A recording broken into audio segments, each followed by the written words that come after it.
All right, let's see if that worked this time. Let me know if you can see and hear me. There we go. Excellent. Well, hello, everybody. Welcome back to Paleontologizing. This is a kind of surprise secret stream. Wasn't expecting to do one today, but yeah, we had a little field trip. Went out exploring different bits of outcrop. Did a little kind of like road trip around this part of Utah, looking at different. Well, I'll tell you. Welcome to Paleontologizing, everybody. If it's your very first time here, then this is kind of an unusual stream to start with. But you're here. My name is Danny Anduza. I'm a dinosaur paleontologist. I work on dinosaurs. I study them. During the summers, I dig them up. And that's what we've been doing out here for the past almost 2 weeks now. Out here in the middle of the eastern Utah desert, kind of near the town of Moab. In fact, Moab is where we were for part of today. But yeah, I'm on a crew working with the Utah Geological Survey. And we've got Jim Kirkland here in camp. This is going to be a camp stream today. So ignore how messy this is. We haven't cleaned things up. I hope Don's not watching. Yeah. But we picked up a lot of paper plates and things. That we did get a lot of wind here today. We picked up a lot of stuff. Yeah, we'll do some tidying up later. But yeah, anyway, well, Jim, tell us about what we did today. Like, where were we going? What was today all about? Well, wanted to, check out some localities. I like to at least annually check out Mill Canyon. Yeah. To see, how well they're maintaining the premier early Cretaceous track site in North America. Sorry, Glen Rose, but I like it a lot, and it doesn't get the credit it deserves. Yeah. But yeah, it was pretty dirty. But we went down through Professor Valley. I always like to point out to the folks in terms of, the ancestral Rockies, how the salt basin that gave us these Cretaceous rocks formed to begin with. Mm-hmm. And, really like the setup of the late Paleozoic. Because if it wasn't for the geologic history of some of the late Paleozoic, we wouldn't have this Cretaceous record to talk about here. Right, yeah. It's, all interconnects through geologic time, which is another reason to understand geologic time. Because we are in geologic time. That's, kind of the place we exist. Exactly, yeah. We're in the continuity of it. You can't escape it. It's always happening. And we are kind of stuck on this geosphere here. Uh-huh. Yep. No escaping that either. It progresses, and we can see how it changes. Because things change over geologic time and in shorter time frames. So we looked at the ancestral Rockies and alluvial fans coming out. We looped down. We checked the status of a couple track sites. Went this Amipus track site that could be the oldest evidence for Ornithischia in North America. Yeah, that whole half of the dinosaur family tree, the earliest record of the bird-hipped half. Based on tracks. There's no bones, but it's very high in the Triassic, the last stage, the Ratian. Huh. In the transition into the Wingate. Uh-huh. And, but that would be pre-Jurassic. Go down to St. George, where you've done a lot. Yeah. You got Animepus all through that sequence in the Mojave and up. Yeah. And those used to be the oldest known Animepus tracks down there. I could find a picture, actually, from today, yeah. Let me find that. Animepus tracks. At least in North America, certainly. Yeah, there we go. Yeah, there's that track right there. Yes, indeed. Yeah. Very spreading toes. Very often they have handprints. Look at that. Associated. So, three-toed footprint right there. Widespread, and often with handprints associated. So what do you think that critter is? Is this like a Scutellosaur, or? Could be something in there near the break between them. That and the rest of. Right, that's exciting. Ornithopoda. Uh-huh. Or Ornithischia. Right. Because that is, down where they're appearing. It's possible that Silosaurus, the Silosaurs, which some people think might give rise to Ornithischia, right, yeah, be very basal dinosaurs. Uh-huh. That's not impossible. It's a Silosaur track. Yeah. I think some of this stuff still needs more work. Uh-huh. We certainly miss our track mentor, Martin Lockley, and his work in the region. But there's more to do and different ways to look at it. We also stopped at Utah Raptor State Park, which sadly was, we actually, Moab, we stopped at, what is it, past the bookstore's name. Shoot.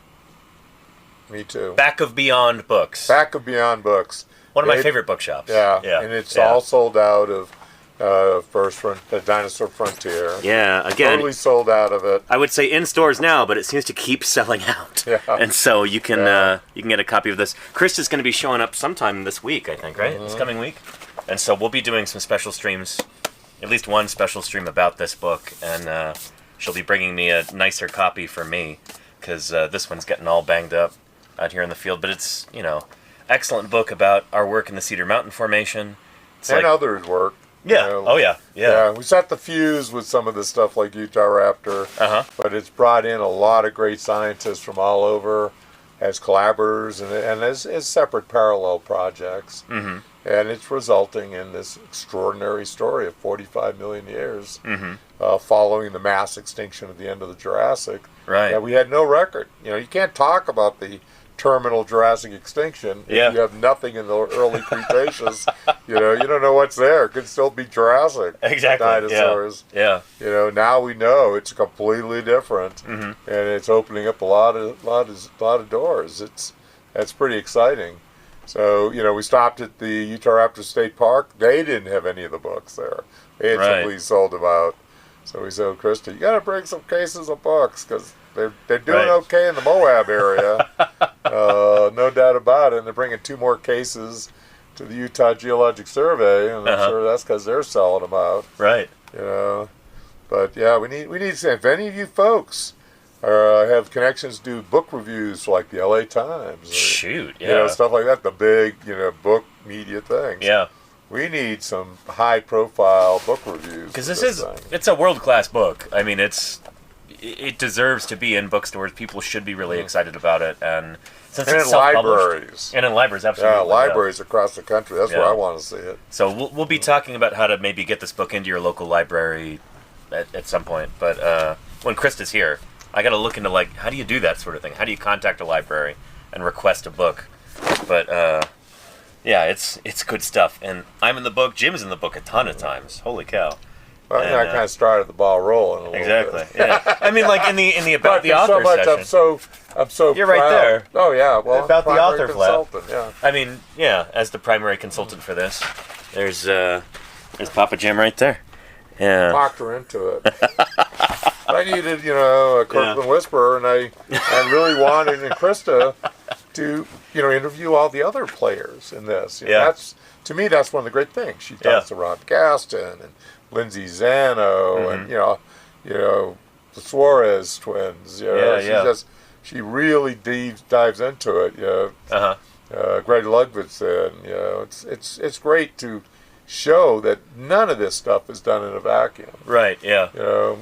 Good work happens through collaboration between scientists with different areas of expertise and different views of the world. Yep. The truth is out there, but if you have too many preconceived notions, you can How are you gonna go find the it? wrong way. But and we all do. I mean, we're human beings. Yep. But collaborating with a variety of people, you kind of get these things nipped in the bud before they go too far in the wrong direction. Right. So that's been a real problem. Then we went, of course, Mill Canyon, and from there on through. But we went to Mill Canyon today. That famous dinosaur track site. Really cool stuff. Crocodile slide, or I should say crocodilomorph. Yeah. Slide marks. Coniophilid almost. Yeah. Down into the water off of the bank. So big belly slide mark of a croc descending. The only dromaeosaur tracks in North America. Or the first they got them at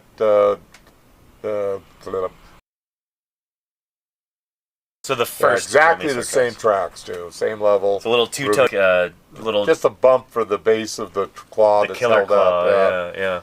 So really left, cool right, place. left, right is they got inside left. Jurassic Park, you remember the raptors in the kitchen scene, and them clicking their claws impatiently on the ground, that killer claw coming down. So there's just the 2 weight-bearing toes. You see that in the trackway, and it's skeleton and go, Well, how come that's not down like this? How can you prove that?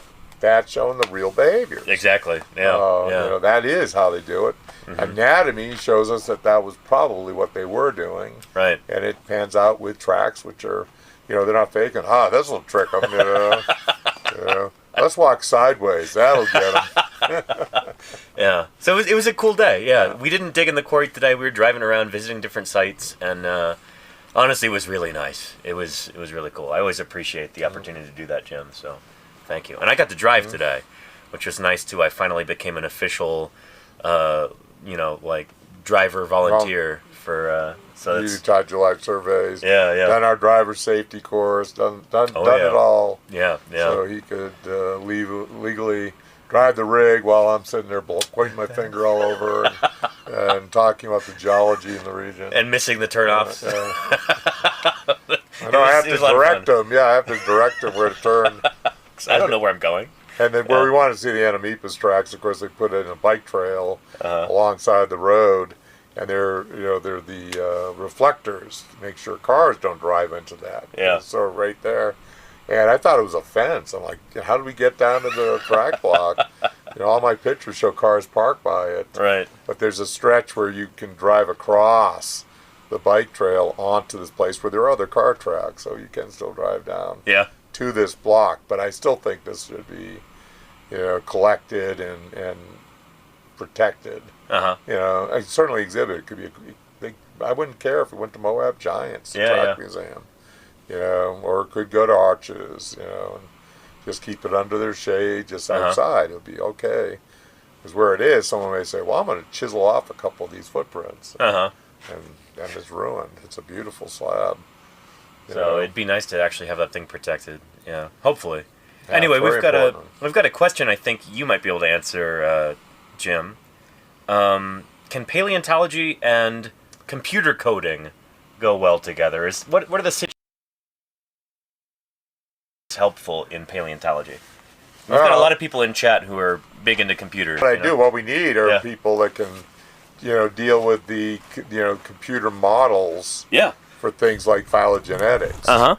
You know, as a paleontologist, I am, you know, and I, you know, when I was taking computer science, it was like punch cards, Fortran. Yeah. You know, the other while language ago, I took was like COBOL, the business language. It was the 90s, Pretty you know? useless. No, the 70s. Oh, I know. Yeah, the 70s. And, you know, it was like, it was a big deal.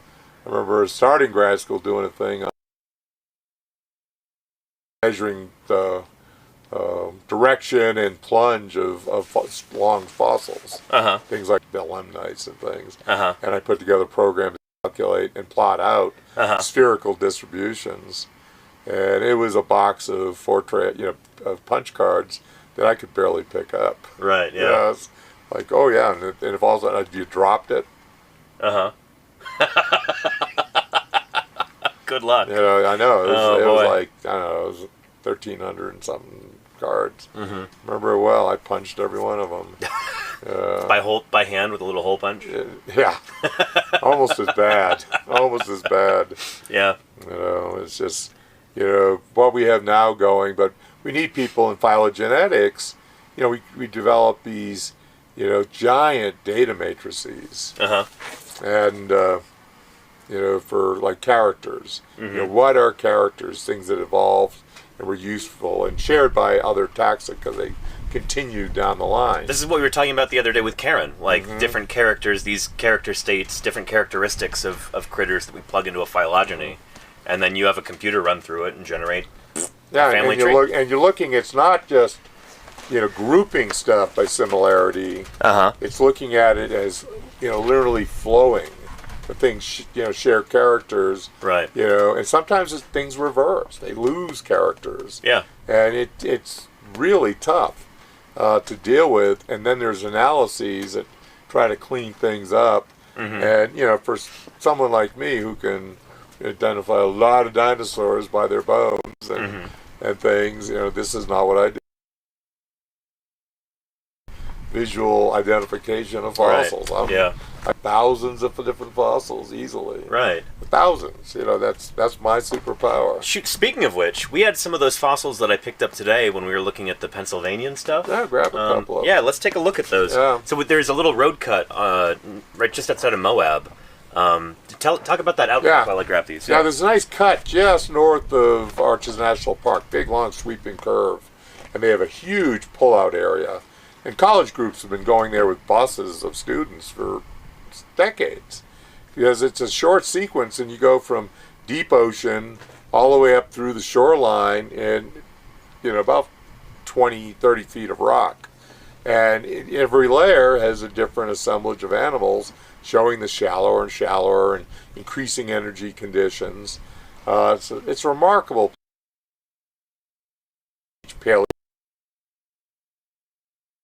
Because you can see the different layers have different suites of fossils, and they're representing different environments. Great place, but no one has ever interpretation of it. You know, I've been taking people here, and I actually have led several field trips that formally visited the place, and I'm just shocked. There wasn't even any good stratigraphic work in nearby areas like at the edge of Canyonlands that cover this interval, you know, and that were at all of any use.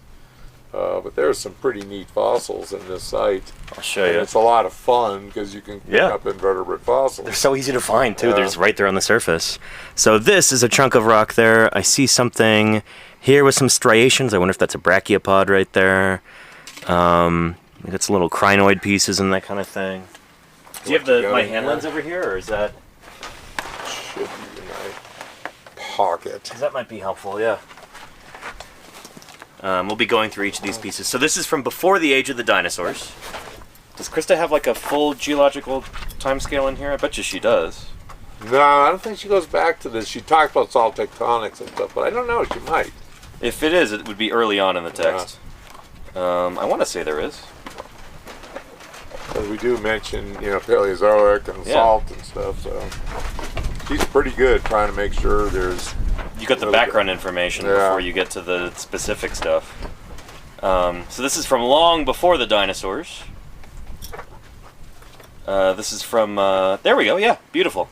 Hey. Okay, yeah, explain to them. This would be Pennsylvanian. This is us up today up here in the Holocene. During the Cenozoic era, the age of mammals. Then there's the Mesozoic, the age of dinosaurs and other reptiles. Then you get the Paleozoic before this. And so we're going to be right here. You said Pennsylvanian, right? Yeah, late Carboniferous. So Carboniferous period, Pennsylvanian subperiod. Basically toward the end of the Ice Age. Pre-dinosaur Ice Age, so like Carboniferous Ice Age in the Pennsylvanian period. So we're talking like 300 plus million years ago there. Yeah, so this is before the dinosaurs. Oh, that finely ripped thing is interesting. Yeah. Looking at trying to say is, yeah, because it looks like it might have a long spine coming off it. I'm not sure. It looks like it might be overlying a bryozoa. I'm looking up and like, could this be part of a trilobite? Huh. But it looks like, if it was, it looks like one that might not be oh, that's cool, Raven Clan, yeah. Formed that you see there. But yeah, let's look at that other piece and show folks.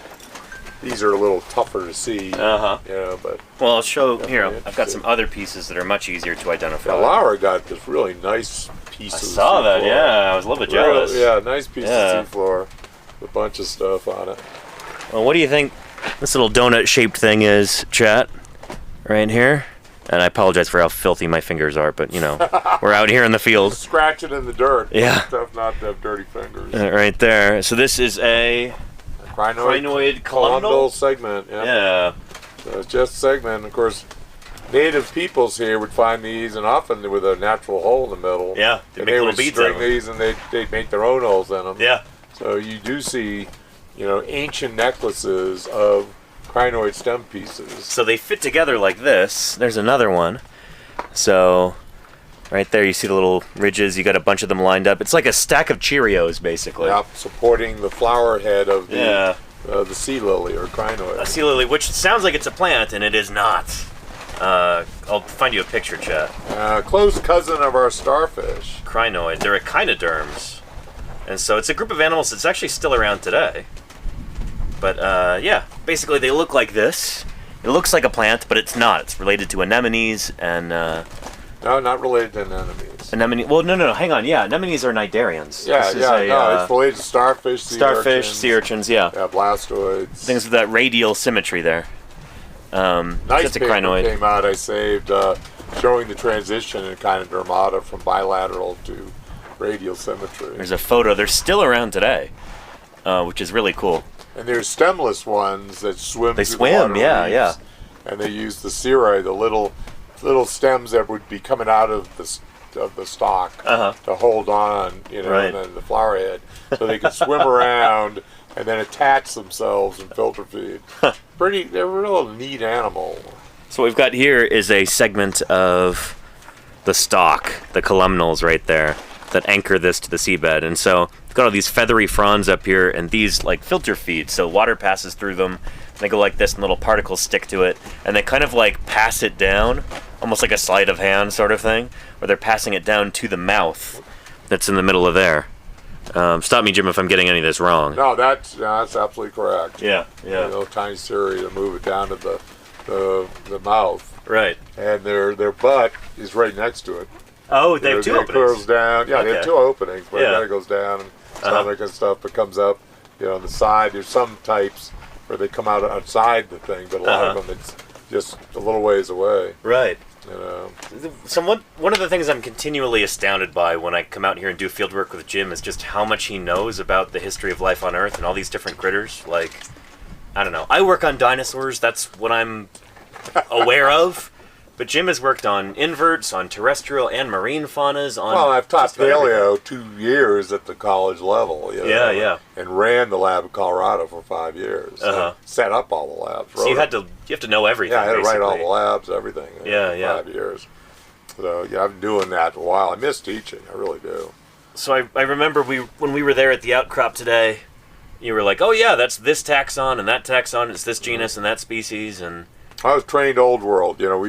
We went through like hundreds of brachiopods. You had to draw pictures of them and label all the parts. Right, yeah. It was hundreds of them. So you ended up, that's my ability. I'm not a statistician. Right. But, I can remember what things look like and attach the names to them.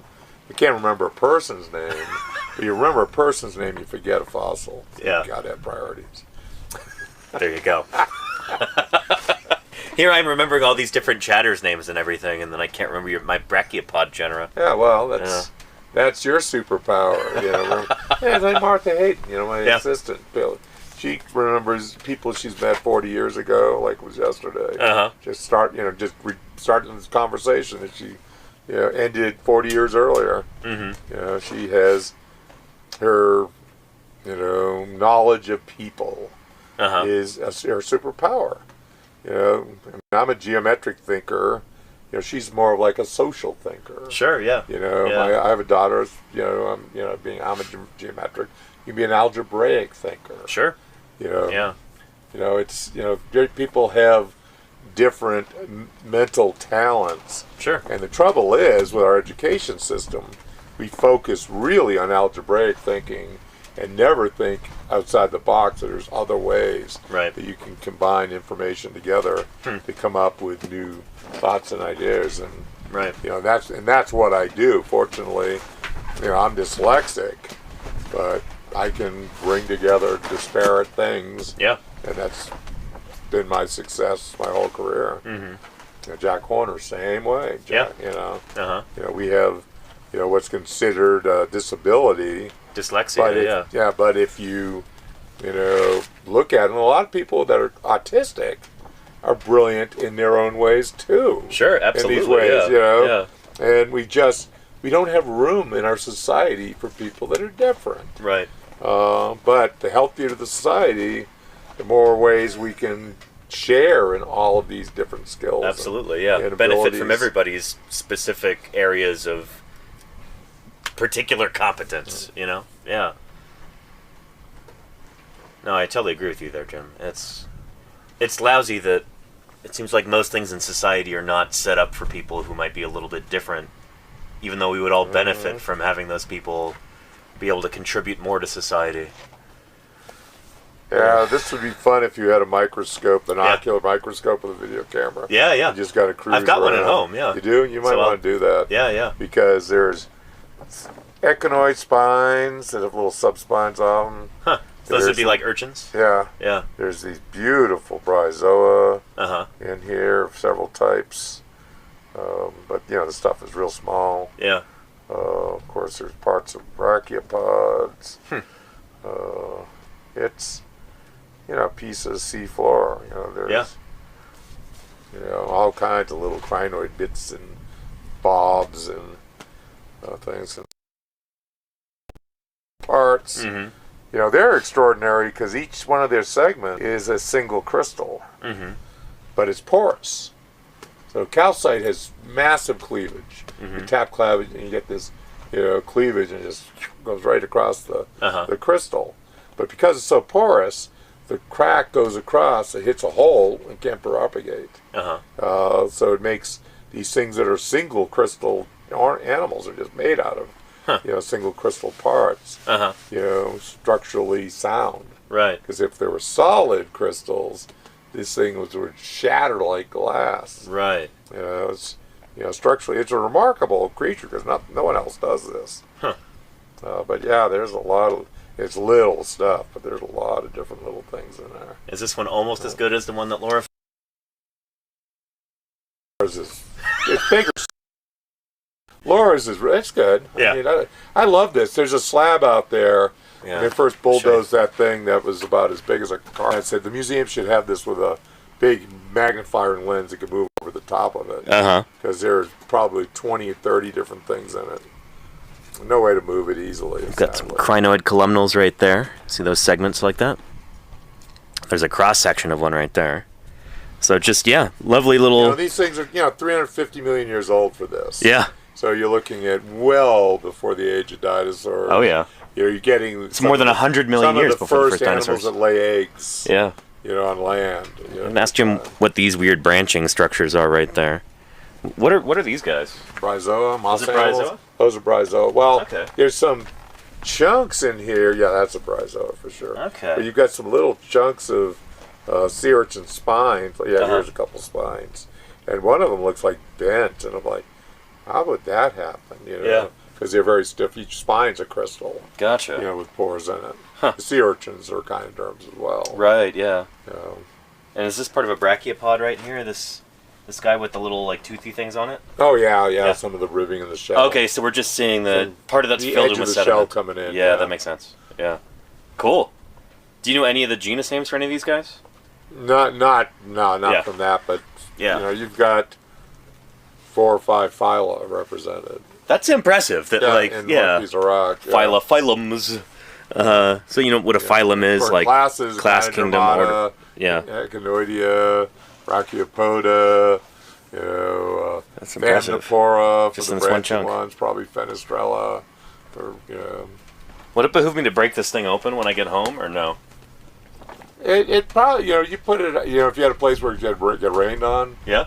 Rain, you know, that kind of weak acid. Yeah. Because you don't want to put acid on because it will eat those fossils. Okay. But rain weathering can be pretty neat. Well, famously, we get so much rain in California, so I'll just leave it outside for a decade and see if that makes a dent. Look at it, you know, show people. You know. Yeah. You don't have to have it sitting on your desk forever. But no, I'll go put this out in the backyard or something. Yeah. That's really cool. Yeah, that's why we have rock gardens. Closer to. With stuff like that. Right. Yeah. I really do wish more people in California had rock gardens rather than lawns. You know, it's just so wasteful when it comes to water.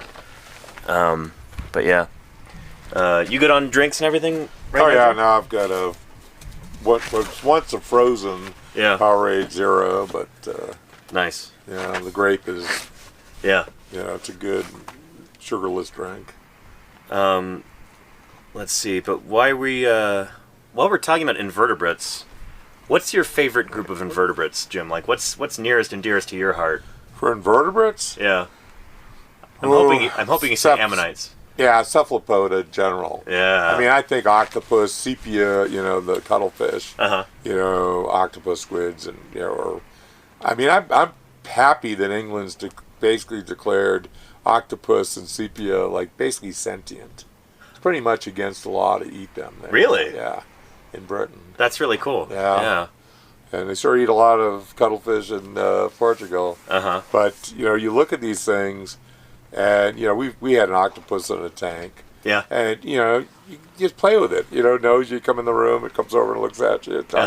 You can do things, and you just, they just interact with you, because they got an incredible brain capacity. Oh, yeah. It's amazing. I mean, if they didn't have certain biologic limitations, we might not be the top dog in this planet. Could live longer than a year or whatever. Yeah, they have a few years. Didn't have copper-based blood. Yeah, copper-based blood, so they can't really breathe out of the water. Yeah. Just isn't that efficient exchange system. Basically, their brain, what is it? The blood system kind of goes through their brain. Yeah. Which is interesting. The brain just kind of goes around things.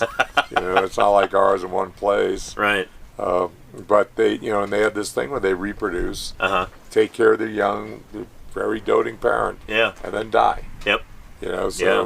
They've got this, if we reproduce, we will die. I mean, if you have a female octopus in your tank without a male, it can live a long time. But they also sometimes will mate fairly young and keep the eggs till the right situation occurs. And then they'll lay the eggs. Yeah. So sometimes they'll retain fertilized eggs for a very long time. Have you seen that, I think it was a PBS documentary, Octopus in My House? Yeah. I think you'd really like it. So it's during COVID, and there's this guy who studies, he's up in Alaska, PhD researcher, he studies octopus intelligence, and he gets an octopus delivered to his house while he's on lockdown there.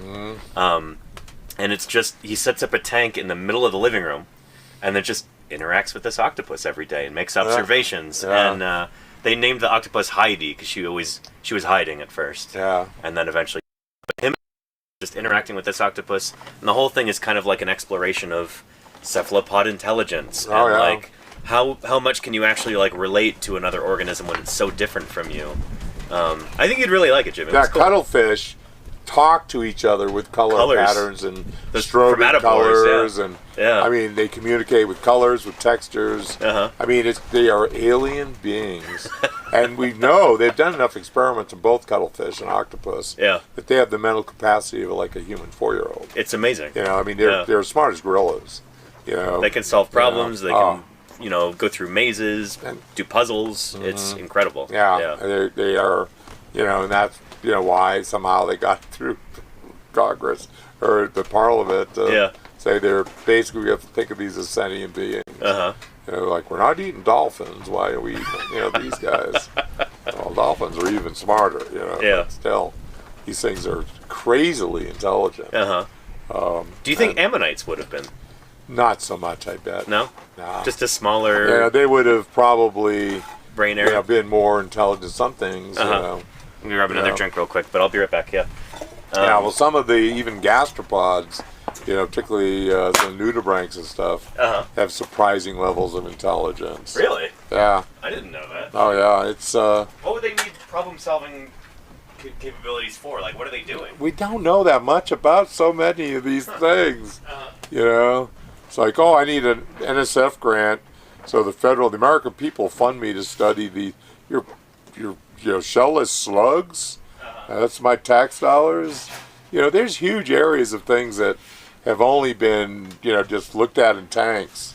But they study things in natural habitats and reefs and things, and they're pretty shocked sometimes. Right.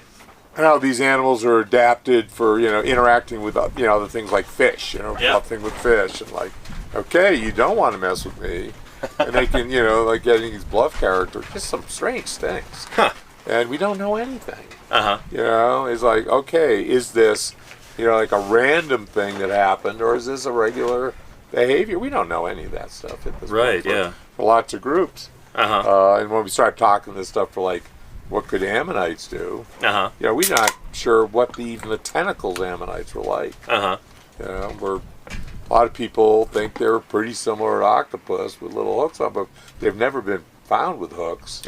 So it's, You know, are they naked like, you know, nautiloid tentacles? Or, you know, how these things, you know, how do these things work? Right. You know, they're thought by a lot of people, you know, to be closer to octopus and squid Than to nautilus, yeah. Which makes me wonder, what would the lifespan be for some of these ammonites? Is there a way to figure that out? Are they like octopus, where they live a year and they die? And they have these on. You know, it may not be a year. You know, some of these are probably several years.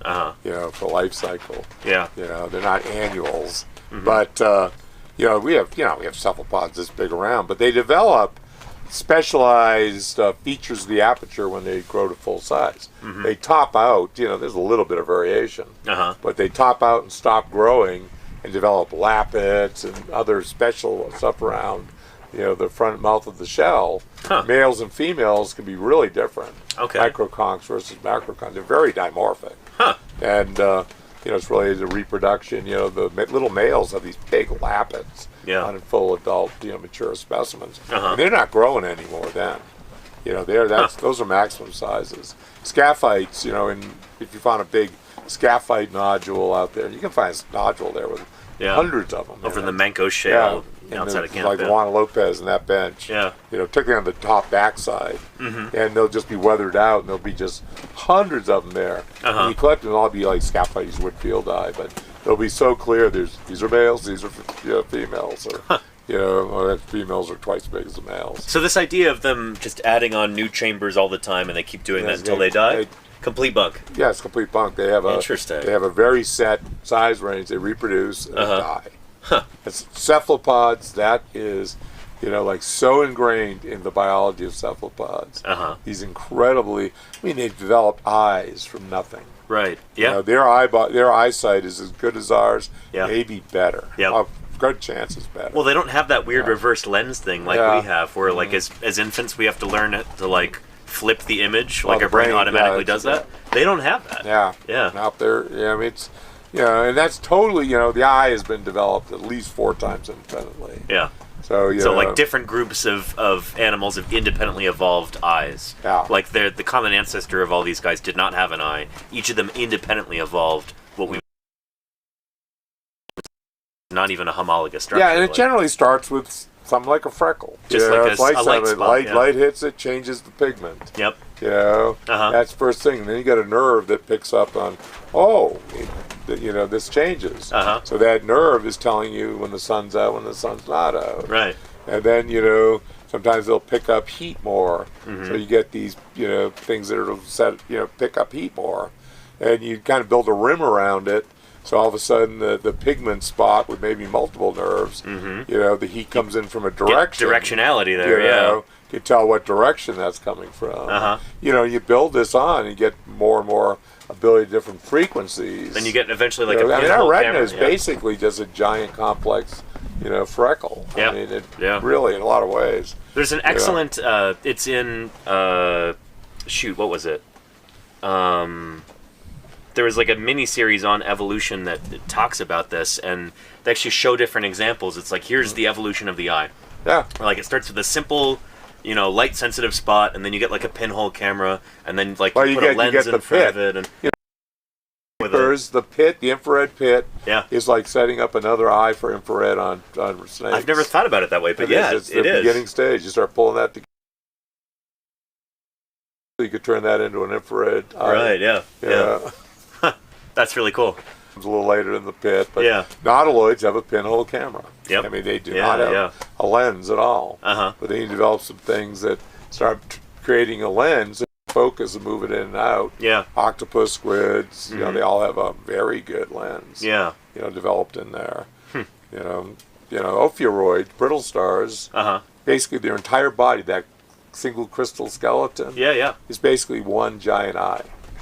They can see out of any little spots where their skeleton goes through the surface of these things, which are more spicules. And brittle stars are kind of echinoderm, right? They're you know, the little brittle stars with a long tail. And basically, all their skeleton is a lens that picks up light from any direction that hits his body. That's wild. And can interpret it. It's really weird. You know, and you're not seeing like we see. Right. But their whole body is basically an eye. and they think of a number of echinoderms, but starfish have specialized on the tips of their arms, better eyes, and it's on and on. It's sensing your environment's pretty useful to keep you from getting killed. Absolutely, yeah. Also keep you let you find food. Both smelling, seeing, Yep. and this happens on and on. It's convergence and locomotion. Jump higher, run faster. Right.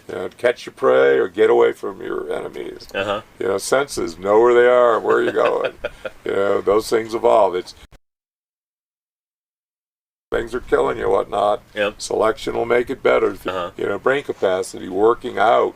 What's going on around you. Sure, being able to process all that. These things in all the different lineages, when there's natural selection, are going to be increased evolution to get them better for the brain.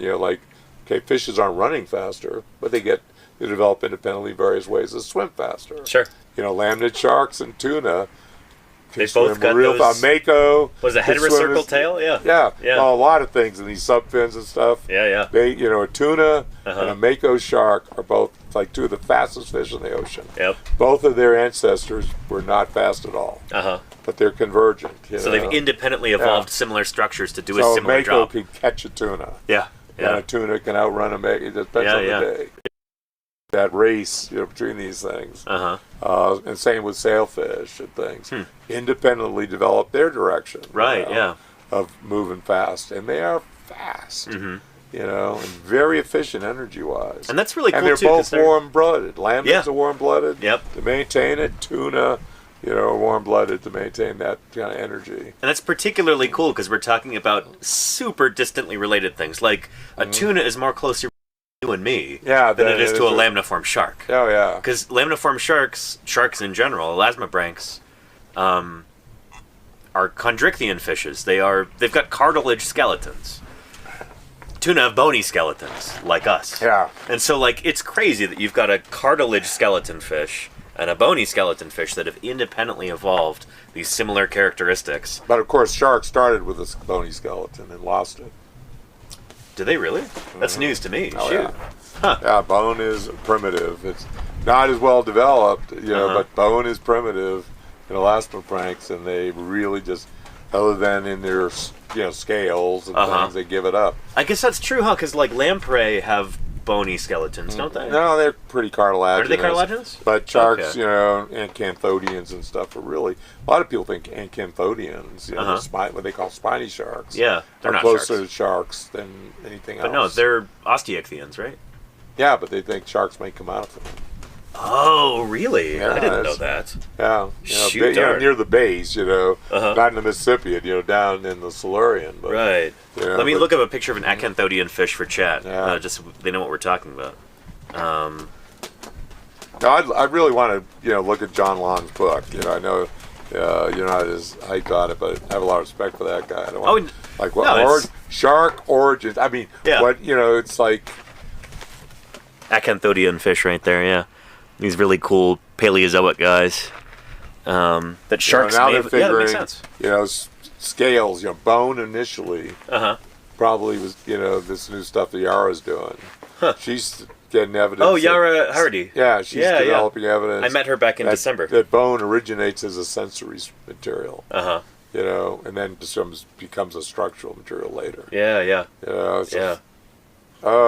Really cool. Yeah, I mean, she's really focused on how does bone first appear in the fossil record, and what leads to it. Because bone's a very unusual material. It is strange, hydroxyapatite. I mean, inarticulate brachiopods have, apatitic shells, phosphate shells, but most things don't. And then it's only a group, and they're a very minor group. It's there's people just say, oh, dinosaurs. There's so much of the history of life, and our Utah's West Desert has some of the best record of the basal Cambrian radiation with soft-bodied faunas. In the Like world. Delta, Utah. Yeah. Yeah. All that area. I mean, we have With, 4 faunas. Yeah. I mean, British Shale is one fauna. Uh-huh. We have 4 faunas span the middle Cretaceous, the middle Cambrian through into the upper Cambrian. And I feel like nobody talks about that with Utah. They don't talk about the Cambrian stuff. Like, the dinosaurs get a lot of attention, and the that's U.S. partly... I mean, believe me, this stuff has been important long before I came around. Okay. Walcott Nice. was out there collecting those sites. Yeah. He noted this stuff early on, There was 100 years ago. a researcher from AIM&H who came to Berkeley a few months back and gave a cool talk about ontogeny and trilobites with Elrathia kingi, and like almost all of those specimens were from near Delta, Utah. Oh, yeah, well, there's billions of them there. Yeah, I mean, yeah. That's a trilobite specimens and amazing numbers of them. From babies, from when they're still plankton. Yeah. I mean, they start as planktonic form and settle down, but there's the very first little Belippa shell, a little bivalve plankton creature. There's a Elrathia kingi right there. Yeah. That's like a mature one. That's really big. But, yeah. They've got them all the way down to where there's basically trilobites. The pygidium and the cephalon, the head and the tail are only things that are they're formed. super squished, yeah. And they're like a little clam, and they're in the plankton at that point in their lives. And what's cool is they've got those projections that come down off the cephalon, the like spines for defense, and they have that at multiple stages through their life, but they're in different places. Oh yeah. So like they're halfway down the thorax at like a certain life stage, and then they're down near the pygidium, I think, earlier on, and then so it's like every time they're molting and they're adding new segments, those spiny parts move. Yeah, like, it's really cool. I mean, they, in different trilobites do that differently. Exactly, yeah. I mean, the diversity of trilobites is staggering. I mean, I wish trilobites had survived because, the diversity of these beautiful forms and ways they did things. I mean, these things that have this big 3-spined tricord thing, sticking off the nose longer than the length of their whole body. It's like, what is this? I'll find a picture of that, sensory structure, and it's like tricorns. It's like, why did they develop that? And then the Russian things, beautiful stuff in Russia, where they're living in the muck. And all of a sudden, they start putting their eyes on stalks coming out of their cephalon, so they can until hide you could have underneath. Eye stalks that are a centimeter long on something. With the trident. How crazy is that? That's just bonkers. Yeah, right? it's like sticking out the front of your face. Just nuts. Yeah. That's Wallicerops. Wallicerops is that genus. Just crazy. And so they're probably using that to flip one another over, I would imagine. Who knows? Who knows? I think that's the idea currently. I was reading about this recently. Yeah. But yeah. Yeah. Because it might be stern as they crawl, and well, there's some debate there. Is there? Really is. Oh, okay. But trilobites are neat. I almost went to trilobites. Right. Yeah. When I was for starting grad school, it was like, well, I like the Mesozoic, but trilobites are pretty cool too. John Foster does trilobites and dinosaurs. Right, yeah. He wrote the whole book, Cambrian Ocean World and Jurassic West. He wrote both of those books about as disparate in universe as possible. Right, yeah. That's something I'm kind of fascinated by. Is like paleontologists who can... sometimes we specialize in one very specific thing. Yeah. Like there are paleontologists who only work on tyrannosaurs. Oh, yeah. And then there are paleontologists like John Foster who do all of the dinosaurs from the Morrison Formation and then trilobites from the Cambrian. Oh, yeah. And he does like taphonomy. He excavates sites like in the Grand Canyon, and he's looking at what parts are being found and how they're he's looking at how are these things getting buried and preserved. Yeah. There's these big studies in different environments. I mean, it's not just like identifying them. He's looking at how they get buried, the history of these things. Some really good, solid work. It's really cool stuff. But yeah, I'm fascinated by like, what are the processes that make people specialize in certain things, and how did you find your way into dinosaurs, I guess, is a way to explore we've said this a concept. couple times. I mean, there's going to be new people in the chat, though, who are going to be... My dad brought home a set of Mark's toy dinosaurs in the vacuum sealed pack. Nice. Cardboard piece, Yeah. 8 dinosaurs. Uh-huh. Tyrannosaurus, Trachodon, Triceratops, Ankylosaurus, Allosaurus. It looked like a little boxer, you know. It was like Allosaurus was awful. It did look really funny. awful, you know. Yeah. I said Trachodon. See what's the other? There we of go. course, Got him there. Of course, the big 8. Yeah. Yeah. Ankylosaurus, Dimetrodon? Allosaurus. Yeah, Dimetrodon, which is not a dinosaur. Not a dinosaur, yeah. Yeah, that's the big 8. Yep, right there. Yeah. I'll show the camera too. Yeah. And then you have the second 8, the second set. Uh-huh. I had that too later. Uh-huh. And then a few stray things that appeared and were in like big gift box type sets. But the mark sets, Yeah. you know, if you have a set that has never been opened, Oh, it's worth a fortune. fortune. Yeah, You know. absolutely. So That is the first, you know, real decent dinosaurs that were coming out. They were mass marketed. Uh-huh. There were museums that had a few little things here and there, but you know, you went to the American Museum, you could get some little plastic dinosaurs. Yep. But that was the first thing, Mark's Toys, that started off all these dinosaur, you know, reconstructions, and they were decent for the day. Uh-huh. You know, but Brontosaurus, you know, and where's Brontosaurus in that one? Right there. Okay. Yeah. They don't mention, you know, they had Brontosaurus. Uh-huh. You know, and Brontosaurus faded away, became Apatosaurus. Now we realize there's both Brontosaurus and Apatosaurus. But neither of them have that head. Right, yeah. So yeah, this is what we're talking about, chat. Come on. Trying to embiggen this for you. But he's like in a dollar store today. They actually had these in Moab. And they got some really cheap Or in ones. Green River, sorry. Oh, yeah? Yeah. Yeah. Yeah, they've got bootleg ones of those that are Oh yeah. definitely, What you know, these are old, so they've got problems. Yep. But then the bootlegs are old. They're and even then- worse, yeah. And then worse. I had a you know, ton of those as a kid, Yeah. and they were like some of my least favorite dinosaur toys just Oh, because yeah. they're so... They're so badly deformed, done. yeah. Oh, yeah, the Tyrannosaurus, Yeah. like melted feet. and Yeah, stuff. yeah. It's like, Yep. you know, it's like, well, they're bootlegging them, making molds of those stores. Right. They're not making good molds. What I want to do is get hold of some of the original good ones and then 3D scan them in high res Yeah. and 3D print them big. Oh, yeah, that would be cool. Yeah, so I'll... Yeah, that would be cool. It's something that I want. In fact, The I'm going to put that on my original to-do Mark list right now. set, yeah. Yeah. Would be pretty neat. So yeah, so that was what... Is it for that was your first... historical purposes? Yeah. Yeah. That's what I had in first grade, you know, and stuff. You know, what I do, you know, my science thing, tops fight, Uh-huh. you know, and then there was this beautiful book with the Brachiosaurus pretty early on, and I loved it. I looked at that book till it disintegrated, Uh-huh. and bought another. I forgot they gave me another one.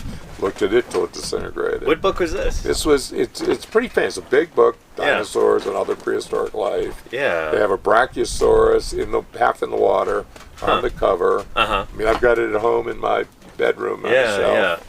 I mean, it was, to me, inspirational. Uh-huh. They had a timeline running on all the pages. Uh-huh. At the bottom of the pages, every page of the book, going from the origin of the Earth all the way to modern. Uh-huh. So you go on the timeline, and then all of a sudden, an animal they talk about in the book, there's a little one of it on Yeah. the timeline where it appears. Because it covered, you know, life. So it starts with Paleozoic, like Uh-huh. does a lot with dinosaurs. But it's a beautiful book. It's good, decent art. Uh-huh. I'm trying to find it right now. And I just love it. Yeah. Is this it? No. No, that's a different one. That's not it. Okay, I'm trying to find Yeah, I it. know. I wish I could. Do you remember the It's got a author's name? similar title. No. Okay. I'll find it. I'll But find it. it's. Yeah, sometime I'll send you a picture of it. Yeah. Because I do got a copy I bought. Because I got to get this. Uh-huh. Because it was an inspirational book. As I got a little older, of course, you know, all about dinosaurs. Yeah, by Roy Chapman Andrews. Roy Chapman Andrews. And Yeah. that was when I first started saying, I'm going to go to the Gobi. Yeah. Yeah, I mean, I was like 7 and 6. Uh-huh. You know, I was 5 when I first got the Mark set and some of this stuff. But then I was a little older. Is that it? That's it. Yeah. That's a great There we go. book. Mighty Monsters of the Past. Yeah, great book. Yeah. I mean, the timeline at the bottom was... I should get a copy of would that. study that all the time as a kid. Yeah. You know, it's the first approach to deep time that I ever had. Huh. You know, because people never think of that part of it, but this Right. little timeline. How old do you think you were?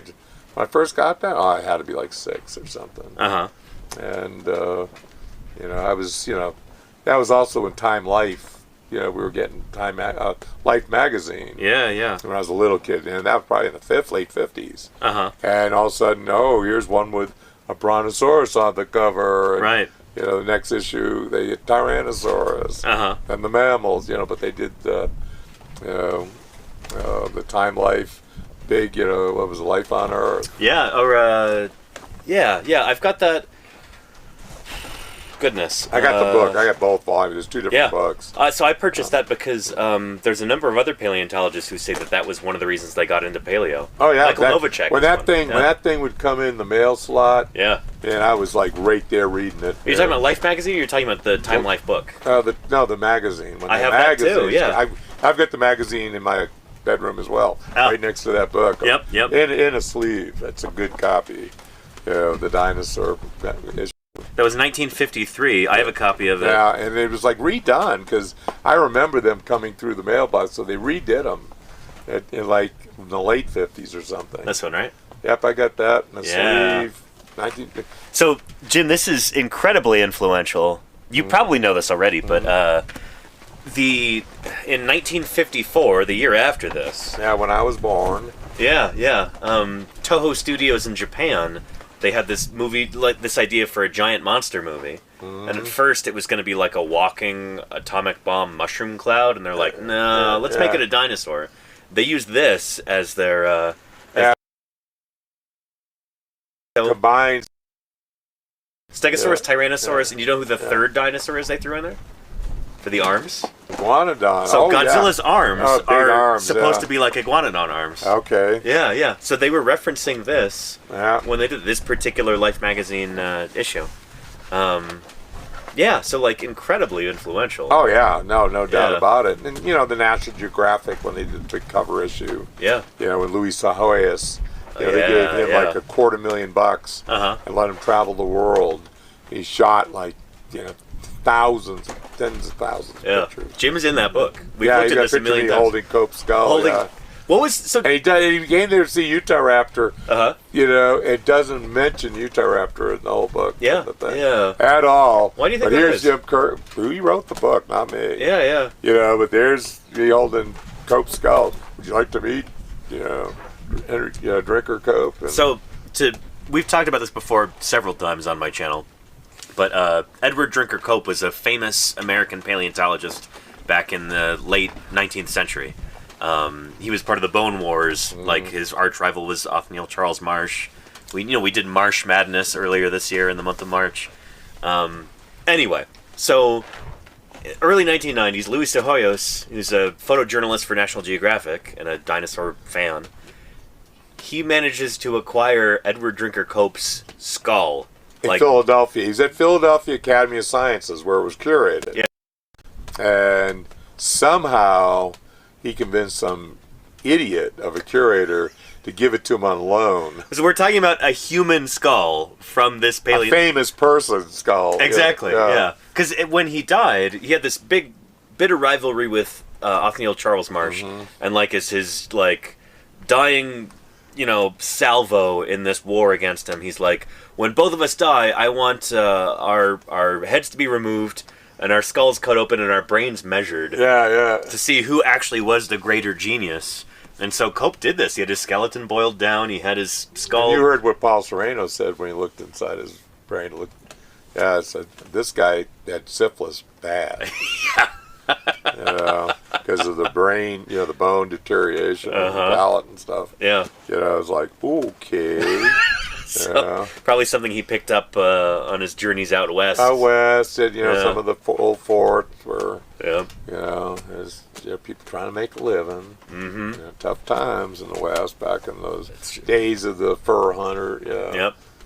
Trappers and things. He was going in some remote areas where people were starving to death. Periodically, and very food from back east. No, you shot it, grew it, or whatever there. Right.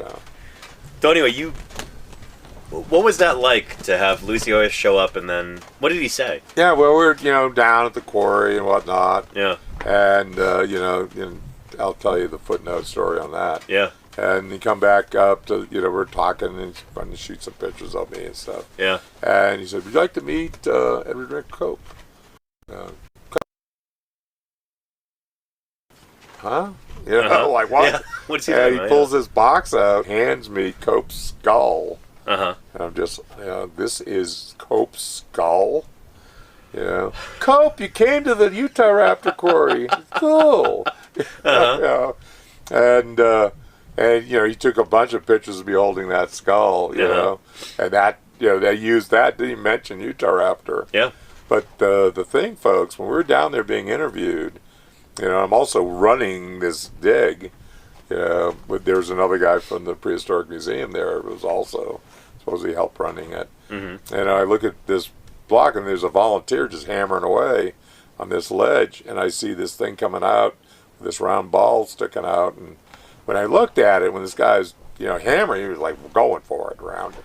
I don't even think he was saw not it. slowing down. No, he didn't even know it was there, and I thought it might be a vertebrate from the neck, of an iguanodont or something. Sure. Very Pistocoelus. You said it looked like a ball. It looked pretty much like a ball. Ankylosaurs aren't spherical like Ceratopsians. The occipital condyle, yeah. They're kind of more horizontal. Yeah. And I've got a Euplacephalus skull. Yeah. And I told the guys, don't mess with this ledge anymore. This is an important thing here. Whatever it is, and it's in good shape. I want it. Yeah. So don't do this. Uh-huh. So I went up, and that's when we were shooting those pictures. Yeah. And when you finally drive off and went back down there, there's the block broken in pieces, and like 2/3 of it's still there. And I looked down and realized, that's an upside down ankylosaur skull. I know I'm digging the only known coelacanthine ever found in North America, and this is its skull, and 2 major chunks of it are gone.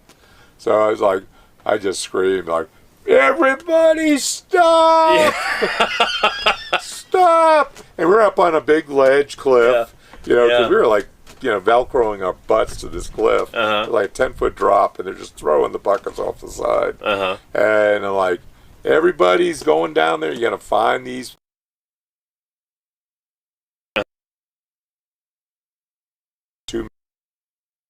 That's the skull of Gastonia? The holotype skull. Yeah. And 2 big chunks were like tossed over a 10-foot cliff into the spoils pile. And we got both of them, and it's still the best skull. Why do they have these buckets that they use in the quarry and these plastic scoops? That's why. In case we pick something up and don't realize that it's bone, we've got. And then we see, there's something there. Where's the other piece? And it's in the bucket. Exactly. And not like thrown down a cliff. Yeah. Gives you that one more check. That's why I like the name tags too. The tags. Yep. You got these other things just in case something goes wrong. Yep. It's like Murphy's Law. Protect yourself everywhere you can. You know. Is that the skull that we saw today at Utah Raptor State Park? No, that was a skull juvenile. Yeah, it's quite a bit smaller. Yeah, this is a juvenile skull, the best one from Dalton Wells. Gotcha. And I was there when that was excavated. Yeah. And they had a little rib of something. And someone, they were going around the rib. Yeah. They took the whole front of the nose, the whole front end. Yeah. Chopped through the whole thing, going for a little rib. And didn't notice it. And I'm looking at this, and it's like, this is a skull, and here's this little rib with this beautiful trench around it going taking right up the front of the skull. You didn't notice this skull? Right. I mean, it was like obviously a skull. Just mind-boggling. You know, like, get that rib out, and volunteers sometimes will just be blind to the directions again. And that's what this guy said. Yeah. Well, John Bird, I don't know who this guy is. I'm dealing with National Geographic and stuff. John Bird, the head of my museum, he came down and told me to take this ledge out. So I don't know who this bozo is. So that was the whole guy's attitude.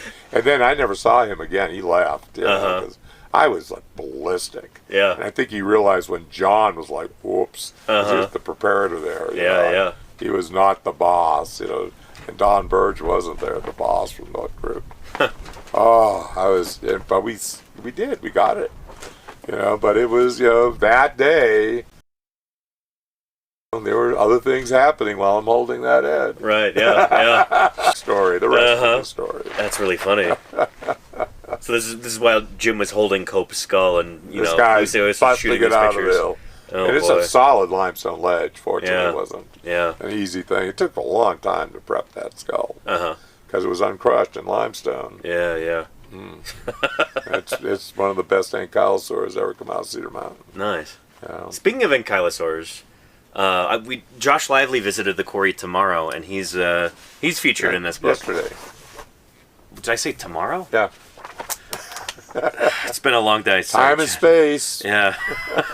But where is he? Yeah, Josh Lively, new kid in town. Yeah, yeah. So Josh Lively is he's now curator of the museum in Price, Utah, the Prehistoric Museum at Utah State Eastern, and he dropped by the quarry yesterday. Glad he did. He and his wife just had a baby, and so Had 2 months to leave. Yeah. Yeah. So it was good seeing him. But I asked him about going out and helping with fieldwork in mid to late September up there at Laurie's site. Tell us a little bit about that site, because that's also Gastonia, this big armored dinosaur. Yeah, well, it might be a different genus. Really? Yeah, it's not Laurie related. Yeah, that was Ken. Well, there's got to be more than It might be, someone. That's why I like to get a student to work on. We have like 7 kinds of these polycanthines. Uh-huh. So what makes a genus? What makes a species? Right. Genus is human construct. The species theoretically is a biologic construct. Sure. Well, but then a genus is supposed to be the common ancestor, all the species that share a common ancestor. Not necessarily. The way they're used, we don't know that at that level. Huh. It's always bouncing. I mean, you try to do it right, but it's, that's why some people say you might as well just make every species its own genus. And that's how it is for dinosaurs, essentially. Most dinosaur genera are monospecific. Yeah. Yeah, and it's just, and most we don't have that big a record of. Uh-huh. And these things, I know some of these are going to be lumped together. Uh-huh. I look at the one we get here, and it has similarities to our Jurassic. It's like, should this be Mimora pelta? Right. But I know people would scream if I had Mimora pelta jumping a stage from the Kimmeridge up into the Berriasian, the basal cage, because we're missing the Tithonian. There's no way, because that'd be like 10 million years. Wait, so you think Mimora pelta and Gastonia are the same? No, this animal. Oh, this animal. There are people, because you look at the plates are similar and stuff. Yeah. It's like, but then, we look at the one in the underlying iron-rich stuff where we have a arm bone and a shoulder blade. That looks even closer to Mimora pelta. And that's probably really at the base. It's like this stuff. Future people. I want to get these organisms named, characterized, and then really come in and some future student looking at all these species. There's like 7 kinds, and they're clearly different species, and really hone in on what these things are and focus on this family tree once we've got up that you can do that, and that's we're doing step 1, but there like, I found the first deer. And it's like, what are you doing? And then I got this thing called that I'm going to call a pronghorn. And they look a lot alike in a lot of ways. He's like, and then I got this other thing, that I'm going to call a moose. And they seem related, but it's, okay. And then there's this other thing that looks a lot like, but it's from South Florida, and this one's from Utah. Just, just getting these pieces at a time. But then when it's like you got the thing, then you can really analyze it. We can't do genetics. Yeah. But we're trying to get really good handles on the skeleton, the armor. What they look like. Yeah. And I think we're going to have a much better family tree of this stuff in the future. Nice. I think everything for the family trees is like, at this point, and it's really scrappy let's get the material. Data, and people looking at features that probably are just plastic. They're just not really important, fundamental. Yeah. I think certain things like the way their forearms work and whatnot, or they develop a way of grabbing the ground so they can swing their butt ends. We're talking about these guys, ankylosaurs, like Gastonia, right? And even stegosaurs, all the armored dinosaurs, swing their tails as part of their defense. You know, short arms, grab on, strong, powerful. Big deltoids. These things are they kind of push from side to side. And then much longer, straighter hind legs. Yeah. You know, and this tail that's got, you know, these big transverse processes, leverage, so they're just swinging that tail. You know, I mean, I think tips of these tails are all fused or probably like damage. You know, a lot of it. You know? Yeah. So that's the tail has been injured from hitting things. And then they start developing fusion that's proper with interlocking tendons and things to make that, like, they can deal with that better. Right. You know, with this, you know, tons of force on some of these ankylosaurs that they're swinging with that thing and just, you know, bust the tail. Yeah. You know, if you look at the construction of the handle. But, you know, they're all set up to swing their tail. Yeah. And once they get a way to structure their forelimbs that's good, a whole group, like nodosaurs, kind of keeps to that same morphology. You know, same type. They've got the same biomechanics. So you don't think their arms are going to change that much? Ankylosaurs, we got dozens of different taxa. Yeah. They're all consistent, you know. You look at the ankylosaurs, the way the shoulder blades and arms are. They're very consistent in the group. You look at struthiosaurs in Europe, very consistent in the group. Stegosaurs, they do it in their way because they're really doing a similar thing with, you know, splitting off much earlier. Sure. So they all are crunching down, and you know when people talk about them digging down to like get their body into the dirt, I think they're mostly trying to get their forequarters in the dirt. I look at the evolution. So put their chest down to the ground. And get you know with spines coming out of that, keep their head from getting bit. And basically, their hips are up with, you know, shields. A lot of these things develop shields different ways. It's not just polycanthines. But they've armored the hips, and they're slapping you silly with their tails. You know, and probably they had behaviors, I think, you know, the classic muskor, I think they would, you know, really go head-to-head so that they have multiple back ends. You know, facing out. Oh, so like muskox, you know. I mean, I'm sure it's, you know, we're talking like... forming a circle around... Here's how you do data, you know, this will be, okay, this is a switch we click. When big nasty thing comes along, we congregate, you know, facing our butts out. It's not rocket science. You know, but they're set up for that, and they're also set up with facial, you know, they interact with each other by face. You know, head pushing and things like that, you know, and the back end is, I think, not so much against each other like they showed in Walking with Dinosaurs, looking at, you know, I haven't seen Zool. it yet. But Zool, you know, there's clear evidence of club mark injuries. But that's a different animal, you know, 50 million years later. You know, these things, I think, you know, if they did hit each other with the tail, it would be more accidental. I think they're more forequarter related. Would that be why they're like that road of armor on their head seems to evolve so quickly? If that's like a species recognition or like social interaction, I think the spines, you know, polycanthines, they look forward. You know, and they're not a carnivore. You know, they're not a hawk. You know, they're looking forward because they're bluffing, and then of course all these things have these aerial enhancements. I think are for sacs, sound. They're bluffing from. So they've got these crazy, like almost like a crazy straw kind of thing going on with their nostrils in their skull, where they just all of these twists and turns. And they're really open on the outside too. You look at these things. You can look in on a lot of these guys in this big hole, and you see all this stuff. Well, all that soft tissue. I mean, I look at panachosaurs. I bet they're like camels. They can actually close their nose, you know, in sandstorms and stuff. Because they're living in a desert environment, right? But I think they're, you know, and all these ornithischians, I think, are real heavily doing stuff with their noses. You know, that are beyond just smelling and stuff. I think they're display features, and they're looking at each other. So this is like Muttaburrasaurus or Altorhinus. I think they're all doing. They go and doing stuff up on the crest. As well, you know. So maybe like big inflatable sacs. What are we talking about? I think inflatable sacs and things. You know, resonating changers, things that would vibrate and make different sounds. And the lambeosaurs, they, you know, I don't know why they did it, but instead they just encase it and put it all inside. Inside of a big bony crest, so like they're still doing the noise stuff. But not so much the display stuff, other than the crest itself is a display thing. So like lambeosaurs with big sheet of skin coming down and things like that are very, you know, plausible. But they've taken that aerial thing. Yeah. And none of the others do that. And ceratopsians, do things with their nose. It's got a huge nares on Yeah. ceratopsids. Yeah, and they're complicated structures under it. Yeah. Those are probably anchoring things, but what? It's like... Are you thinking like the big bulbous nose on a elephant seal? Or are you thinking like the, big cooler pouch on a frog? Or something we've not seen before. Yeah, yeah. Yeah, I mean, because you look at these things, and centrosaurs and chasmosaurs do it quite differently. And we see these different groups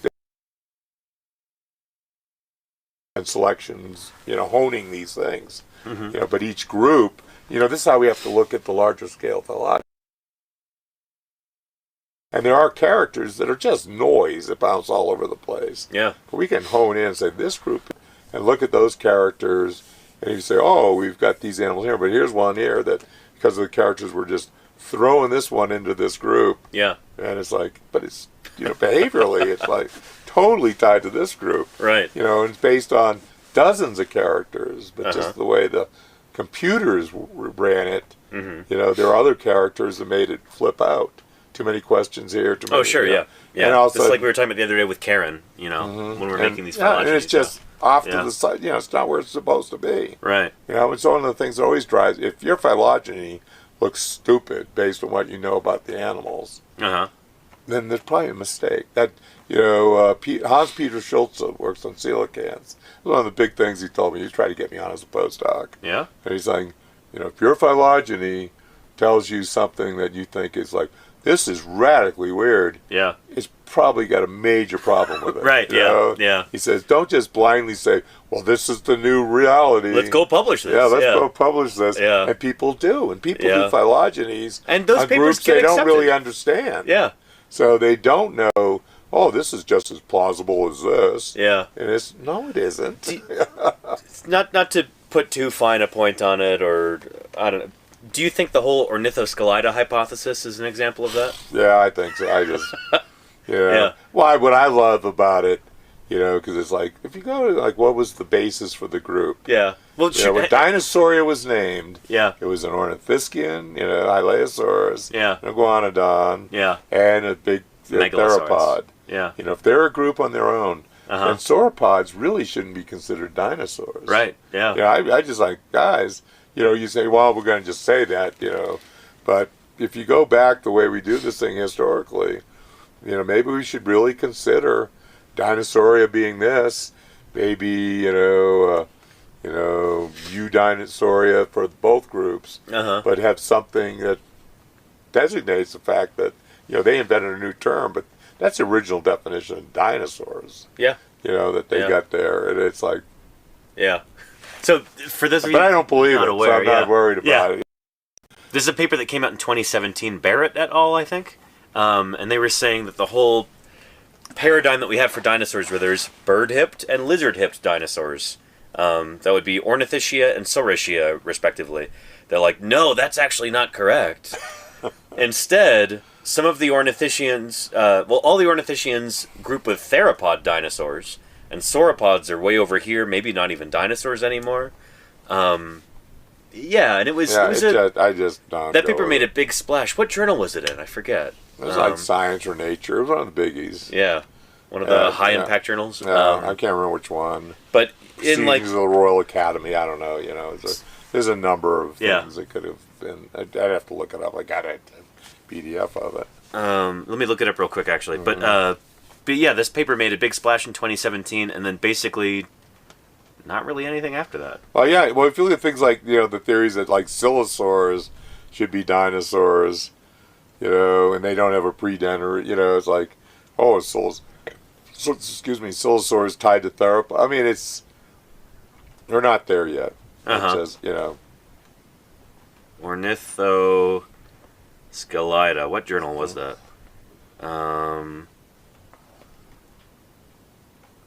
In Nature, yeah. It was Nature, yeah. It was a high-profile journal. It wasn't. They weren't fooling around.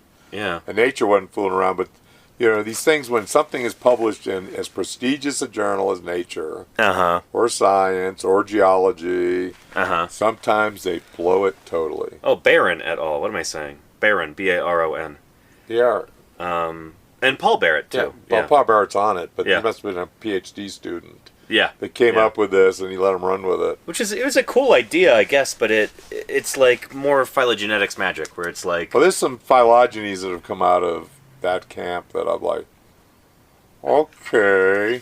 Yeah. Like what? Like, I don't want to get into it. Okay, fair. I like diplomacy. these people. Diplomacy. Yeah. But it's like, that's why I'm like, I really want a student bad, and let's just go through the characters, build a character list we really feel comfortable, and start over, go through each taxa, and score them again, like we did, 20 or 15 years ago when I did this with Lowen. Expand it, including new characters that people have, developed and I think shown that are significant. Right. And try it again. To me, they've come up with some groups I like. Struthiosaurs, which I, honed. Those, it's valid. Yeah, you're supporting me. But North American nodosaurs are like paraphyletic mess. It's like, no, they're not. They're a mess, but people need to look at it more closely and look at these characters. Right. And it's, when it doesn't make sense, it's probably a problem. You can't just say, oh, yeah, they're junk. No, they're not. They probably have a common ancestor.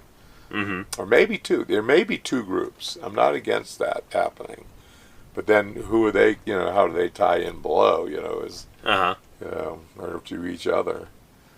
Now, there's lots to do in figuring these kind of things out. But I look at it often is like, how does it tie into behavior, the lifestyles of these animals? You see a group of, related animals, they're generally doing things pretty similarly, but in slightly different ways. Sure. They're honing in, mating behaviors probably in a different sort of way. Display, these polycanthines, each one seems to have more distinctive caudal plates. So as part of how they interact with each other is lift the tail, squat down, lift the tail and wave it, and the way it looks is part of the display that attracts mates, so they, develop these sexual selective features. Would it be sexual selection, though, if you don't have dimorphism? It could still be part of the display. I mean, these guys are displaying, and we don't know what's going on with soft parts, and, are these giant ankylosaurs separate? I tend to think they are. Like Praconodon from... Praconodon, but also are the two new ones we haven't named yet. So what's the biggest... elephant-sized polycanthines. Yeah. We have two levels now where we have some monsters in the same place, and there's more than one of them. Right. So I really do think these are just big taxa. So who knows? It may be like, no, they are the males or the females. And normal polycanthines like Gastonia, or another sex, and there's fewer males running around than the females. Or I don't know. I mean, there's things that we still have to learn. The older I get, the more I realize how much more there is to learn. Yeah. And the stuff is there. This is what's driving me nuts. It's like we have so many sites. It's not impossible. It's like it's very doable. It's gonna take years, decades of collecting data and training. I mean, is science dead in America? It's just. None of this stuff's going to be funded anymore. And it's going to be, China's going to take over science globally. They're already kind of doing that in terms of dinosaur science. They throw more money at it than we do. But I guess that also makes this sort of thing all the more important. Like Dracu777, thank you for the gift subs. I really appreciate that. I'm going to be trying to raise some money for Josh Lively's operation. Sure. Up at the Gastonia site there. They're all going to be hurting. Because that's the thing. How do you keep a student going now? There's no projects. Most students are funded on NSF grants and things. It's how they go to college, and it's like, and not it's not just paleontology, it's medicine, chemistry, engineering. I mean, so many areas. Oh, we don't have any more grant money, so they're not taking. You took no students to paleo this year, right? Because there was no funded projects. So how do we keep the people alive, the kids alive? Right. So, 200 applicants, took 0. Jeez. There's no money to support them. Yeah. People just don't get the ramification of, what this is going to do to our country in 10 or 20 years if it keeps going. It's going to be bad. It's going to be really bad. And China's throwing money at, China's going to be on the moon in a couple of years and stuff. And we're just like, have fun. I'm not against us going to the moon arm in arm. But I hate to just say, awesome, have fun. I'm just going to hang out here and play golf. Too important for us to give more tax breaks to billionaires, And so they can go on joyrides in a shallow atmosphere. It's like, not even up in space. Yeah, I know. It's like, come on. I'm not against, private space stuff going, but the government needs to deal with this too. Absolutely, The space is a major resource, and the Chinese know it. It's like, and they think in terms of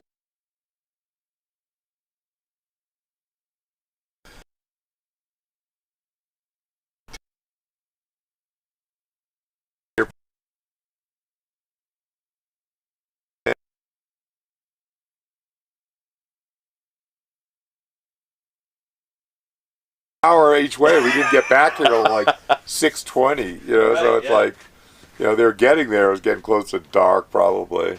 It's like you're going all the way to Swayze Beach. This is this beautiful big curve on the Green River as it gets up into the canyon and going into the Book Cliffs. So there's huge cottonwoods and this huge beach. So the population of Green River, Utah, have learned that this is a great place. It's quiet water. It's like a giant eddy. You can go with your family swimming, and they'll be out. You're gonna have over 100 people there, easy. On this giant sweeping beach. So when our man Ethan saw this the first time a few months ago, driving for a trail trip I was leading, he's like, "Ooh, this is cool." I want to come back here, and we usually go to places that are a lot closer than that. Yeah. It's just, we're and there's going to be lots of people there. It's like going, let's go to a public beach and wash up, basically. Mm-hmm. But we tend to go to small places and wash up, on the river. Right, yeah. So we're not... Near Crystal Geyser or down there at the boat put in at, Moab. Yeah.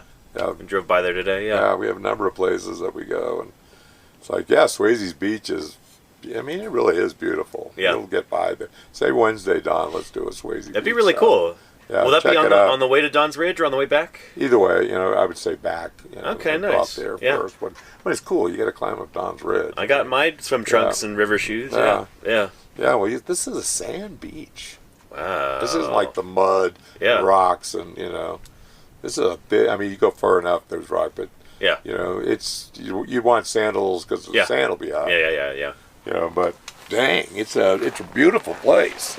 But a lot of people know it's a beautiful place. So we're interested to hear how crowded it is when they come back. Like, was it a zoo there? I'm really curious. Like, how many people?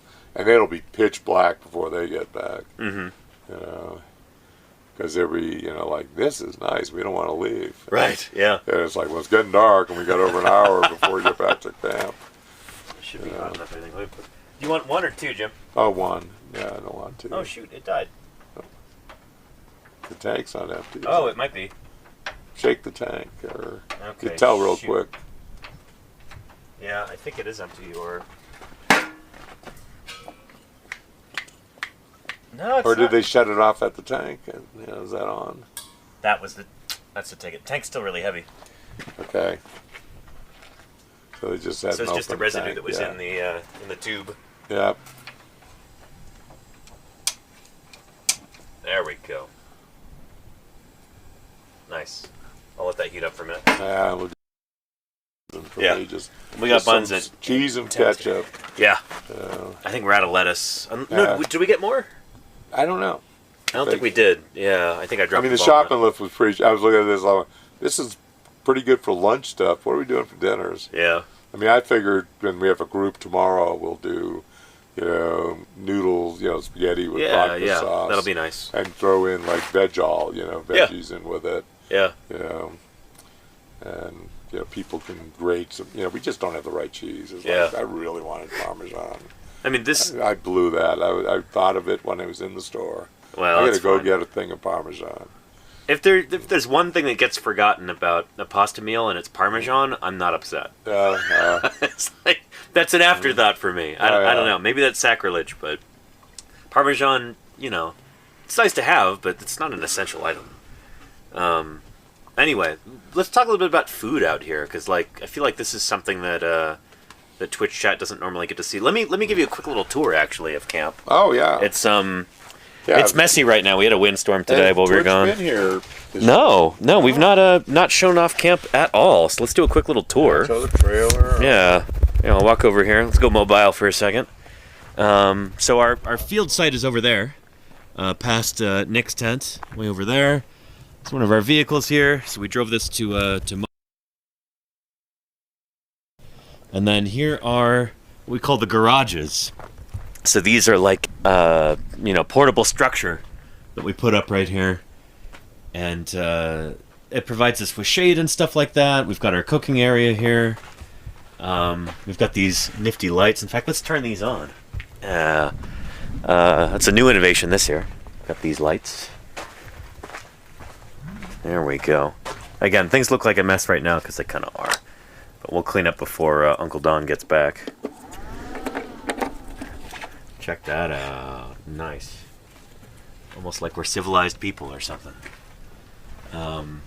We've got these containers full of water, these jerry cans, and this is all of our water for drinking, for cooking, for washing. It's all in here. We got to go periodically fill these up. These are all full right now, which is nice. So we won't have to go back for a while. And then we got a lot of dry goods in here. So our action packer's full of food. There's a lot of the pasta that we saw the other day. Doing our stream with Karen, making a little pasta phylogeny. So, yeah. Inside of these. This is our trailer. So everything gets packed into the trailer. That's how we bring our gear out to the field.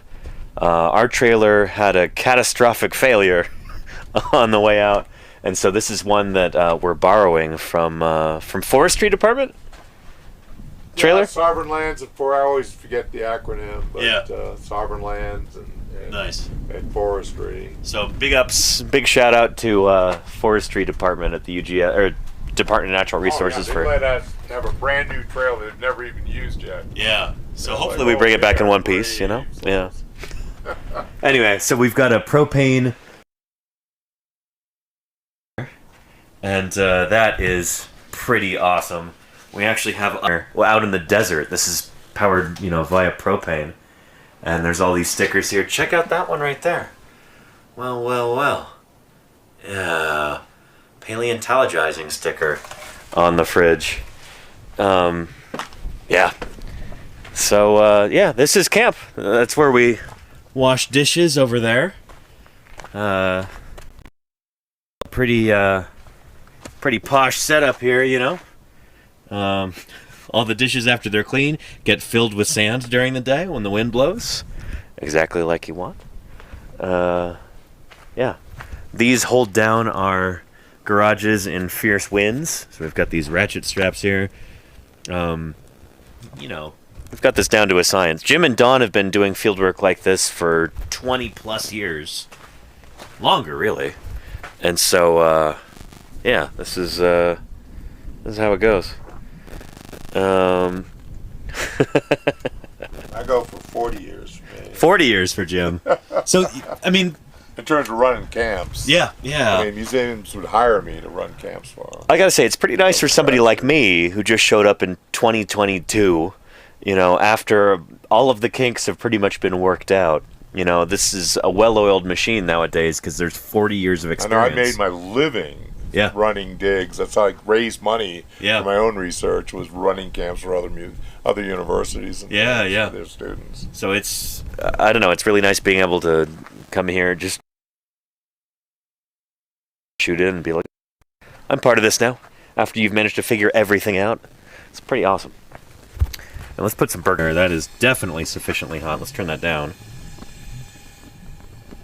I need it that hot. Jim, you want one or two veggie burgers? They're big. Just one. Just one? Yeah. I'll do two. Because I am hungry. But check these out. They are sizable. These go pretty quick, so make sure I keep an eye on them. And 3. There we go. Put the rest of these in the freezer. Yeah, and I'll get some buns too. Ooh. But yeah, this is how we live out here. I know people have been clamoring for a camp stream. I know this is really impromptu, but, you know, better than nothing, right? Put this back in the freezer. Yeah. Nice.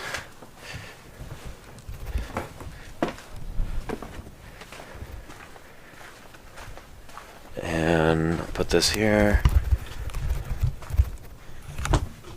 Jim, what do you think is the worst meal you've ever had in the field? We had this nice group of dedicated young German early grad students, maybe late undergrad, grad students. And they were out here with us for several weeks, 2 major dig areas, Don's Ridge and over here, and a couple weeks at both sites. And you're saying, you guys really need to come up with a meal that you can cook. You know, we just cook all your food for you. Yeah. And they just like, well, we don't know how to cook anything. And you must have something, macaroni and cheese. Oh, yeah, we could probably do macaroni and cheese. So I wasn't paying much attention, and they ended up buying egg noodles. And I don't know what cheese it was, but we ended up having a big pot of cheese wallpaper paste. So the egg noodles just dissolved in the pot? Oh, into the cheese. It was like wallpaper paste. Oh boy! There was zero structural integrity to this thing. Just slop this on. Oh man! Plaster jacket with it or something. Yeah. Incredible, total. It was paste. Oh boy! Cheese paste. It was pretty terrible. That's pretty good. Yep, that was the one. I mean, we've had dinners that were real late.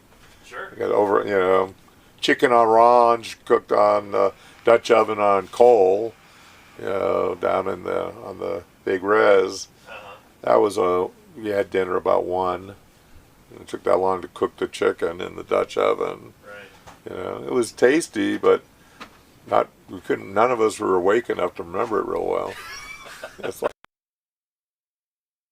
a German scientist with us on that one is like, Jonathan, will this be done by, and like, Jonathan, will this be done by 11:30? I mean, all the way finally. Well, let's go. You may not want to dig deep into this chicken, yeah, but that was, late. It was good, but That's funny. This is kind of a late meal here too. We usually start cooking around what, 6:30, 7, something like that. Yeah, as soon as we would have been back, but we said, hey, let's do something. Let's do a stream, yeah. Yeah, let's talk to the folks and let them see how we relax. There's only a couple of us. Yeah. But you want family wholesome entertainment. We're a better combo. Yeah. That's true. The randomness of bunches of young scientists and students. Sometimes things get a little, I don't know, little off color. Yeah, you can't. Yeah, you got to realize that they're young. They haven't learned about the, the various things that lubricate the wheels of social interaction. Exactly. Yeah. Yeah. And Shiva MT, no solar oven / solar cookers? No. Propane is so much easier and more effective. Great road cut. We know it well. We've driven through this one a lot. Oh, yeah. Is that in the swell? No, that's when you're going through starting into Price Canyon. Oh, yeah. Yep. That's pretty cool. That's a good picture of it. Geomorphology rock. So that's like a profile that does probably worldwide geology, right? Oh, yeah. And here it is right in Utah. Oh, yeah. Utah's, there's a hole in Ellid they figured today. A trilobite, yeah. From Utah. That's real rare, and it's a beautiful big specimen. It's like 3D. Make a 3D model and post it. Like, let people download and print this in their house. It's a beautiful thing. Like, man, people need to start doing that more. That's the future. Share your stuff. You have the original. Share, 3D files so people can play with it at home. Right. These are about done. Yeah, they can print them in pasta, create new dinner designs. I mean, that's one of the fun things. They have kitchen 3D printers. Well, I think I'll make these out of icing. Decorate a cake. Oh yeah. I'm not aware of this. No, they have. Oh yeah, there's kitchen 3D printers that you can print stuff in pasta, like cake icing and stuff. So you use an icing, that'll turn into kind of more harder stuff. And then you decorate a cake with objects that you've printed. So you create a nice cake with little trilobites all over. Edible 3D prints. Yeah. I like that. Yeah, they do pasta, Before you used to have to make molds of them and then put fondant or something inside. And now there's printers that'll print the That's stuff. hand sanitizer? Just squeeze it out. Yeah. That's good. That'll actually put this stuff out, Right. I mean, I just love the pasta one. I've seen someone that had a pasta machine, and it's like, hey, you could have some fun with this. You're doing a special dinner. Print out all these different dinosaurs, because it can totally 3D things in pasta to al dente, so they don't totally melt away. But and you can use other materials.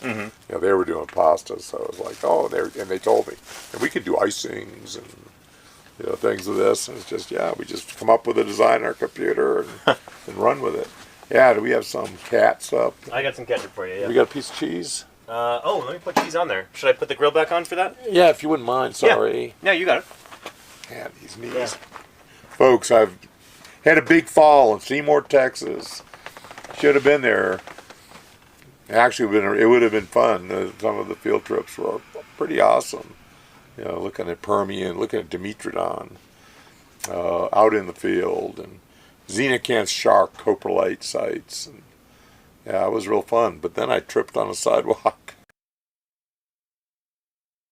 Put myself out for more than a month, and I'm still healing. You okay with the... Yeah, absolutely perfect. All right. Yeah. It's just... Yeah, I'm a, cheeseburger else kind of person. Yeah. Sorry. You know where the cheeseburger was invented, Jim? No. Pasadena, California. Pasadena. Yeah. Man. Back in the 30s or something. And just think of the folks that just didn't come up with it. It seems like such a simple concept. Right?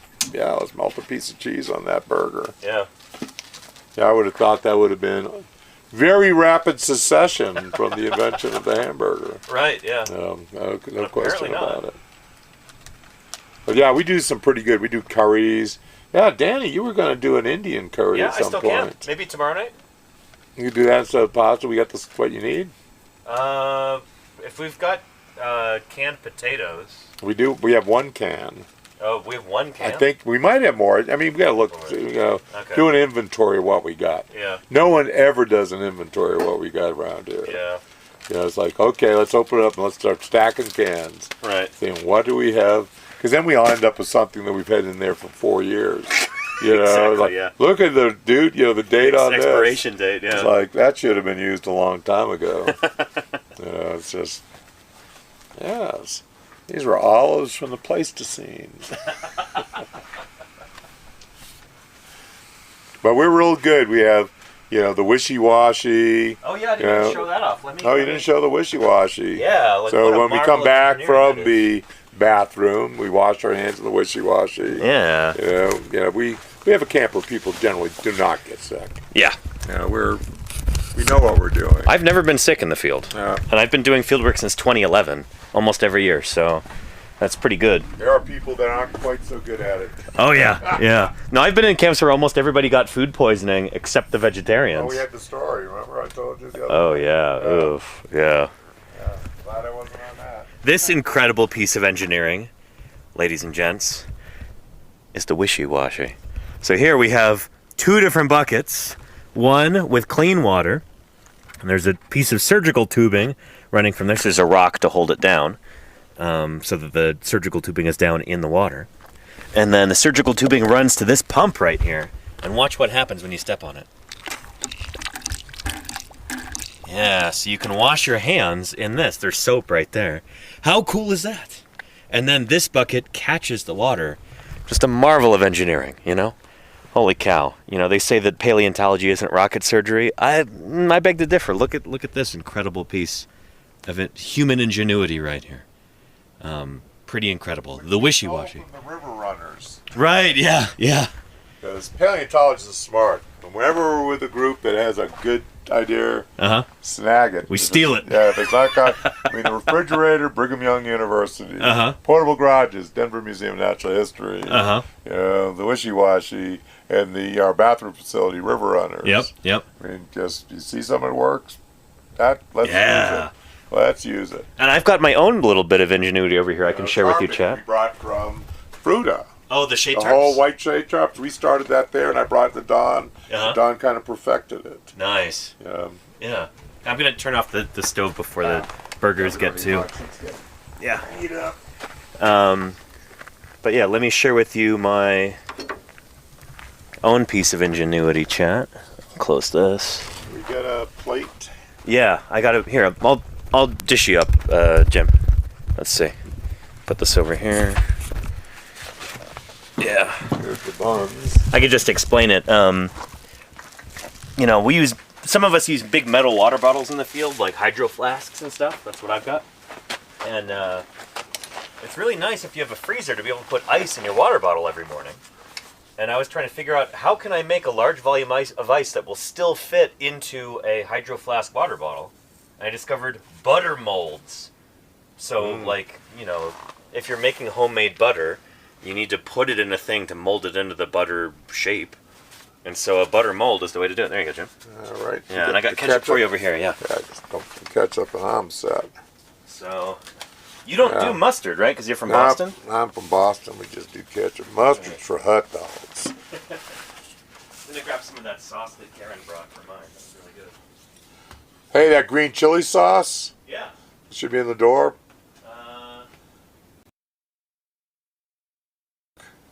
Let's see. Tomatillo salsa? No. Yeah, that'll be good on this too. Nice. Yeah.